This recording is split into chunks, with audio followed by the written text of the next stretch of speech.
Ma propre sœur m'a regardé me vider de mon sang dans la neige en consultant sa montre. J'étais coincée dans ma voiture broyée, cherchant mon air, les yeux rivés sur Chloé qui se tenait près de la glissière de sécurité. Elle n'a pas appelé le SAMU. Elle n'a pas crié à l'aide. Elle m'a juste fixé à travers le pare-brise en miettes, attendant que je cesse de bouger. Cette trahison me faisait plus mal que le métal qui écrasait mes jambes. Elle ne s'était pas contentée de couper mes freins. Elle restait là pour s'assurer que je meure. Le bip régulier d'un moniteur m'a tiré des ténèbres. J'ai cligné des yeux sous la lumière crue des néons, le crâne martelé comme s'il était fendu en deux. Une infirmière se tenait près du lit, ajustant ma perfusion. Elle n'avait pas l'air soulagée de me voir réveillée, mais anxieuse. Elle a vérifié la porte avant de se pencher vers moi, la voix réduite à un murmure. Elle m'a dit que ma sœur était là tous les jours, non pas pour me tenir la main ou prier pour mon rétablissement, mais pour harceler les médecins. Exigeant de savoir quand ils pourraient légalement me déclarer en état de mort cérébrale afin d'activer une mesure de tutelle et prendre le contrôle de mes biens. La pièce s'est mise à tourner, et ce n'était pas seulement dû à la commotion. Ma propre sœur n'attendait pas mon réveil. Elle attendait de signer mon arrêt de mort. Je m'appelle Manon, j'ai 29 ans et je suis responsable logistique pour une grande entreprise de transport international. Je sais repérer une OPA hostile. Et c'était exactement ça. Chloé ne voulait pas juste l'argent. Elle voulait m'effacer. Elle voulait faire de moi un fantôme alors que je respirais encore pour pouvoir jouer la veuve et pleurer sans l'inconvénient d'avoir une sœur vivante. Ma blouse d'hôpital avait bougé, révélant la cicatrice blanche et dentelée qui courait sur mon avant-bras gauche. Je l'ai fixée et soudain, j'avais de nouveau 10 ans. L'odeur de fumée a envahi mes narines. J'ai revu Chloé debout dans le couloir de notre maison d'enfance, une boîte d'allumettes à la main, les rideaux totalement engloutis par les flammes. Elle n'avait pas peur. Elle souriait. Quand nos parents ont accouru, elle a pointé un doigt tremblant vers moi, c'est Manon qui a fait ça. J'ai pris les coups ce soir-là. J'ai endossé la faute parce que c'était mon rôle. J'étais le bouclier et elle était l'enfant roi qui ne pouvait rien faire de mal. J'ai tracé la vieille cicatrice avec mon pouce. Mes parents m'avaient dressé à être son bouc émissaire, à absorber les conséquences de ses destructions. Ils lui ont appris que le feu était un jouet et que j'étais le seau d'eau, mais il n'était plus là. Et la femme allongée dans ce lit d'hôpital n'était plus une petite fille effrayée. Chloé pensait pouvoir incendier ma vie une dernière fois et s'en tirer indemne. Elle avait tort. Je n'allais pas éteindre le feu cette fois-ci. J'allais la laisser se faire consumer.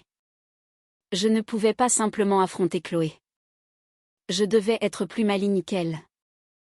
J'ai demandé à l'infirmière d'initier une procédure d'anonymat complet, effaçant mon nom du registre de l'hôpital. Pour Chloé, j'étais désormais un fantôme. J'ai emprunté un téléphone et appelé Maître Vallet, notre avocat de famille, et Thomas, un détective privé avec qui j'avais déjà travaillé. Thomas a agi vite. En quelques heures, il avait les dossiers financiers. Chloé n'était pas seulement avide. Elle était noyée sous les dettes. Elle devait 165 000 € à des usuriers de la pègre. Et l'échéance était dans 48 heures. Ce n'était pas un caprice. C'était un contrat sur ma tête. Thomas l'a confirmé avec des photos de la fourrière. Le flexible de frein de ma voiture n'avait pas lâché. Il avait été sectionné net. Machinalement, j'ai fixé l'image granuleuse sur le petit écran, sentant un calme glacial m'envahir. Chloé avait besoin d'argent, et tout de suite. La seule chose qui la séparait du pactole, c'était mon pouls. Mais elle avait fait une erreur. Elle supposait que je mourrais en silence. Au lieu de cela, j'allais retourner son désespoir contre elle. Elle adorait jouer la victime. Très bien, j'allais lui offrir la tragédie ultime dont elle serait la vedette. Maître Vallet a préparé la mise en scène dans son bureau avec la précision d'un chirurgien. Il a convoqué Chloé d'une voix grave, lui disant qu'il y avait une complication avec le versement de l'assurance vie. Elle est arrivée 20 minutes plus tard, vibrant d'une énergie nerveuse. Je regardais le flux de la caméra cachée. Elle ressemblait à un animal acculé, ses yeux balayant la pièce, la sueur perlant à la racine de ses cheveux. Elle savait que les usuriers perdaient patience. Maître Vallée s'est assis derrière son immense bureau en acajou et a posé 2 piles de dossiers entre eux. Il a expliqué la situation avec un lourd soupir. La pile a été le protocole standard d'enquête pour homicide, puisque la police avait trouvé le frein coupé. L'argent de l'assurance serait gelé jusqu'à 3 ans en attendant une enquête complète. Le visage de Chloé est devenu gris. Elle n'avait pas 3 ans. Elle n'avait même pas 3 jours. Puis l'avocat a tapoté la pile B. Il a feint l'hésitation, comme s'il faisait quelque chose de contraire à l'éthique. Il lui a dit qu'il y avait une faille. Si les dommages étaient auto-infligés, si Manon avait été instable, dépressive, suicidaire, l'affaire serait immédiatement classée comme un acte personnel tragique. Les fonds seraient débloqués sous 24 heures. Il l'observait, attendant. C'était le test ultime de sa moralité. Chloé n'a pas hésité. Elle n'a pas posé de questions sur ma réputation. Elle se fichait de la vérité. Elle a saisi la pile B. Elle a regardé l'avocat dans les yeux et a menti avec un sourire. Elle lui a dit que je sombrais depuis des mois. Elle lui a dit que je parlais d'en finir. Elle a signé l'attestation sur l'honneur me piégeant pour ma propre tentative de meurtre. Son stylo grattait bruyamment dans la pièce silencieuse. Elle pensait le manipuler. Elle pensait avoir gagné au loto. Elle n'avait aucune idée qu'elle venait de signer ses propres aveux. La voix de Chloé remplissait la pièce, douce et vénéneuse. Elle a regardé Maître Vallée, les yeux grands ouverts d'une fausse sympathie, et lui a dit que j'étais brisée. Elle a dit que je parlais d'arrêter la douleur depuis des mois. Elle a signé le document avec fioriture. Le crissement du stylo contre le papier scellait son destin. Elle a rendu le dossier à l'avocat et a demandé quand les fonds seraient virés. Elle dépensait déjà l'argent dans sa tête. Elle m'effaçait déjà. La porte de la salle de conférence adjacente s'est ouverte avec un clic. Chloé a pivoté sur sa chaise, l'agacement traversant son visage face à l'interruption.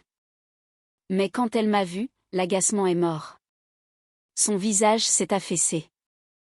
La couleur a quitté sa peau jusqu'à ce qu'elle ressemble aux statues de cire du musée Grévin. Je suis entrée dans le bureau, la lourde porte en chêne se refermant derrière moi dans un bruit sourd et définitif. Je n'étais pas un fantôme.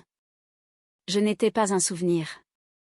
J'étais la femme qu'elle avait essayé d'enterrer. Debout à 1,50 m d'elle, tenant l'enregistreur numérique qui avait capturé chaque mot de son parjure. Le silence dans la pièce était absolu. Je pouvais entendre le bourdonnement de la climatisation et le souffle court et rapide de Chloé. Elle regardait de moi à l'avocat, puis de nouveau vers moi, son cerveau en court-circuit essayant de concilier la sœur qu'elle avait tuée avec celle qui se tenait devant elle. Puis le choc s'est brisé. Il ne s'est pas transformé en remords. Il s'est transformé en fureur. Ses mains se sont recroquevillées comme des cerfs sur les accoudoirs de sa chaise. « Tu m'as piégé » a-t-elle sifflé. Le venin dans sa voix était assez épais pour étouffer quelqu'un. « Tu m'as piégé. Tu m'as obligé à faire ça. » Elle a bondi de sa chaise, non pas pour me serrer dans ses bras, mais pour m'attaquer. Elle hurlait maintenant, le masque de la sœur en deuil complètement tombé. Elle criait que c'était de ma faute. Si je lui avais juste donné l'argent, elle n'aurait pas eu à couper les freins. Si je n'avais pas été aussi égoïste, elle ne serait pas dans ce pétrin. C'était la logique d'un parasite blâmant son hôte de mourir. Elle croyait sincèrement que mon refus de me laisser saigner à blanc était un crime contre son existence. La porte donnant sur le couloir a volé en éclats. 2 policiers en uniforme et un inspecteur sont entrés. La pièce a instantanément rétréci. Chloé a reculé en désordre, renversant sa chaise, piégée entre le bureau et la police. L'inspecteur n'a pas perdu de temps. Il l'a informée qu'elle était en état d'arrestation pour escroquerie à l'assurance, parjure et tentative de meurtre. Le cliquetis des menottes fut le bruit le plus fort du monde. Je n'ai pas crié. Je n'ai pas pleuré. J'ai regardé les officiers la maîtriser vers la porte avec un détachement clinique. Pendant 20 ans, j'avais essayé de la réparer, de la sauver et de cacher ses péchés. J'avais absorbé ses explosions comme un mur pare-feu. Mais en la regardant maintenant, tordu par la haine et hurlant des obscénités à la police, je ne voyais pas ma sœur. Je voyais une tumeur maligne qu'on venait enfin d'extraire. Je n'ai pas ressenti de triomphe. J'ai ressenti le soulagement net et précis d'un diagnostic confirmé et d'un remède administré. Le silence qu'elle a laissé derrière elle quand la porte s'est fermée n'était pas vide. Il était paisible. Chloé a réussi à sortir de garde à vue 6 heures plus tard. Elle n'avait pas de liquide, alors elle a hypothéqué sa vie, vendant à la hâte sa Mercedes et le collier en diamant vintage qu'elle avait volé à notre grand-mère pour payer sa caution au tribunal. Elle est sortie libre avec les poches vides, sans voiture, et avec un besoin brûlant de détruire la seule chose qu'il me restait. Elle n'a pas fui. Elle est venue directement vers la maison où elle pensait que je dormais. J'étais assise sur le siège passager de la berline banalisée de Thomas, garée 3 maisons plus loin, regardant le flux thermique sur l'écran du tableau de bord. La maison se dressait sombre et silencieuse sur la pelouse enneigée. Pour Chloé, elle ressemblait à une cible endormie. Elle ne savait pas que j'avais ouvert l'application domotique 4 heures plus tôt et coupé l'arrivée principale de gaz à distance. J'avais vidé les veines de la maison. Nous avons regardé sa signature thermique briser la fenêtre arrière. Elle n'était pas là pour parler. Elle portait un lourd bidon rouge. Elle s'est déplacée dans le salon, arrosant les meubles, les vapeurs l'étouffant probablement, mais elle ne s'est pas arrêtée. Elle voulait pratiquer la politique de la terre brûlée. Elle voulait me brûler vive. Elle a craqué une allumette. J'ai vu la petite lueur sur l'écran. Elle l'a jetée. Elle a crachoté et s'est éteinte sur le tapis. Elle en a craqué une autre. Frénétique maintenant, la confusion s'installant. C'était le signal. Les projecteurs des voitures de police cachées dans la ruelle ont transformé la nuit en un jour aveuglant. Chloé s'est protégé les yeux, hurlant alors que l'équipe d'intervention enfonçait la porte. Ils l'ont traînée dehors menottée, alors qu'elle donnait des coups de pied et crachait. Il n'y aurait pas de caution cette fois. Tentative d'incendie criminel, effraction, violation d'une ordonnance de protection. Je ne me suis pas retournée quand la voiture de patrouille s'est éloignée. Le lendemain matin, j'ai mis la propriété en vente. Je l'ai vendue à un jeune couple qui ne savait rien des fantômes dans les murs ou de la haine qui avait imprégné le parquet. J'ai signé l'acte de vente, remis les clés et je me suis éloignée des décombres de mon enfance sans un regard dans le rétroviseur. Les gens me demandent si je regrette. Ils me demandent si je me sens coupable d'avoir envoyé ma propre sœur dans une cellule de béton de 5 mètres carrés. Ils me regardent avec des yeux pleins de pitié et de jugement, se demandant comment je peux dormir la nuit en sachant que ma seule famille porte un uniforme de détenu. Je dors très bien. En fait, je n'ai jamais aussi bien dormi depuis 20 ans. Le jour du verdict, le tribunal était si calme qu'on pouvait entendre le bourdonnement des plafonniers. Le juge n'a pas regardé Chloé avec sympathie. Il l'a regardée avec dégoût. Il a qualifié ses actions de prédatrices, calculées et dénuées d'humanité. Il l'a condamnée à 15 ans de réclusion criminelle pour tentative de meurtre, escroquerie à l'assurance et incendie volontaire. Elle ne sera éligible à une libération conditionnelle qu'après en avoir purgé au moins 12. Mais la peine de prison n'était pas la seule facture à payer. Le tribunal a ordonné le versement de 220 000 € de dommages et intérêts pour couvrir les dégâts de la maison, les frais juridiques et le préjudice moral. Elle n'a pas l'argent, bien sûr. Elle passera le reste de sa vie avec ses salaires saisis, payant pour la ruine qu'elle a essayé de m'imposer. La chute sociale a été tout aussi absolue. Les amis qu'elle essayait de charmer, les médecins qu'elle essayait de manipuler, les créanciers qu'elle essayait de fuir, tous lui ont tourné le dos. Dans notre petite communauté, le nom de Chloé n'est plus chuchoté dans les potins. Il est prononcé comme un avertissement. Elle voulait être célèbre. Elle voulait être le centre de l'attention. Elle a eu ce qu'elle voulait, juste pas de la manière qu'elle imaginait. Elle est devenue la méchante de sa propre histoire. Et pour la première fois de sa vie, ses larmes ne pouvaient pas la sortir du scénario. 6 mois après le procès, une lettre est arrivée à mon nouvel appartement. C'était une enveloppe beige ordinaire avec le tampon de l'administration pénitentiaire dans le coin. Mon nom était griffonné sur le devant avec l'écriture familière et bouclée de Chloé. Je me suis tenue dans ma cuisine en la tenant. L'ancienne Manon, le bouc émissaire, la réparatrice, la sœur qui voulait juste être aimée, l'aurait déchirée pour l'ouvrir. Elle aurait cherché des excuses, un signe de remords, une raison de pardonner. Mais je n'étais plus cette femme. Je savais exactement ce qu'il y avait à l'intérieur. Ce serait un manifeste de reproches. Elle me dirait combien la prison est dure. Elle me dirait que nos parents auraient honte de moi. Elle essaierait d'accrocher ses griffes dans ma culpabilité une dernière fois pour m'entraîner dans la boue avec elle. Je ne l'ai pas ouverte.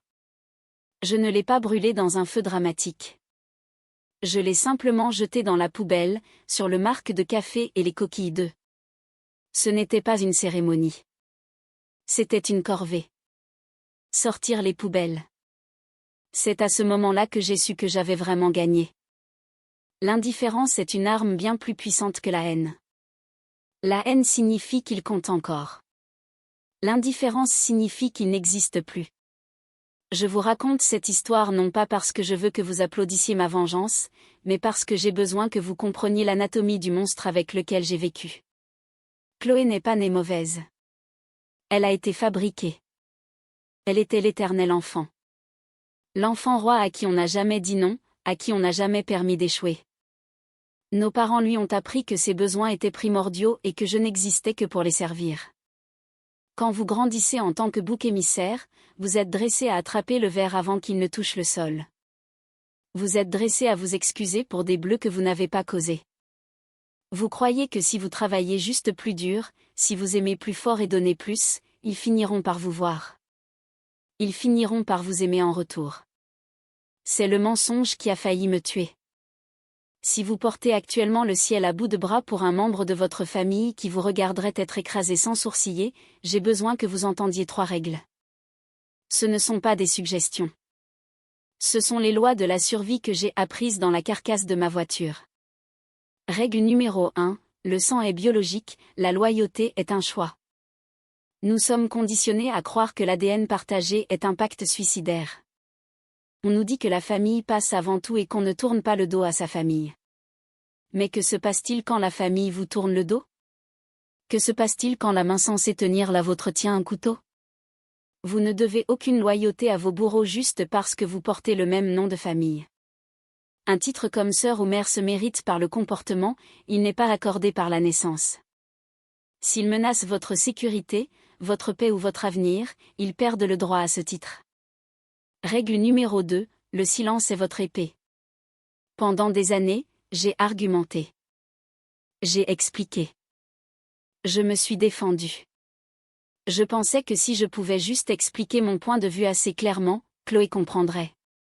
Mais les personnes toxiques n'écoutent pas pour comprendre. Elles écoutent pour trouver des munitions.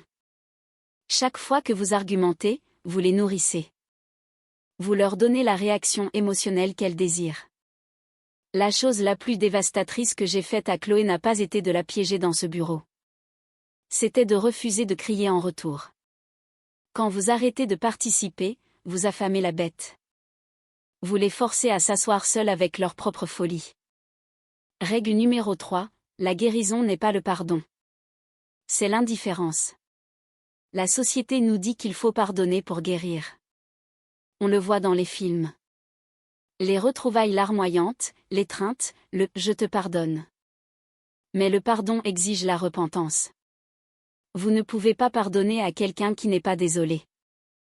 Vous ne pouvez pas pardonner à un prédateur qui vous chasse encore. Je n'ai pas pardonné à Chloé. Je l'ai acceptée. J'ai accepté qu'elle est une personne incapable d'aimer. Et je l'ai retirée de mon écosystème. Ma guérison n'est pas venue d'un moment magique de grâce. Elle est venue de la paix calme et ennuyeuse d'une vie sans drame. Elle est venue du fait de se réveiller le matin en sachant que mes freins étaient intacts. J'ai une nouvelle vie maintenant. J'ai des amis comme Thomas et Maître Vallée qui me respectent. J'ai une carrière que j'ai bâtie par mon propre mérite. J'ai une maison qui est sûre. Je ne suis plus le personnage secondaire dans la tragédie de Chloé. Je suis la protagoniste de ma propre vie. Alors regardez votre vie. Regardez les gens assis à votre table. Pour qui vous immolez-vous par le feu pour qu'ils aient chaud? Qui vide votre compte en banque, votre énergie et votre esprit en appelant ça de l'amour? Vous pensez pouvoir les sauver? Vous pensez que si vous donnez juste un peu plus, ils changeront? Ils ne changeront pas. La seule personne que vous pouvez sauver, c'est vous-même. Coupez le cordon. Partez. Verrouillez la porte. Parce que si vous ne coupez pas le cordon, ils finiront par couper vos freins. Je m'appelle Manon.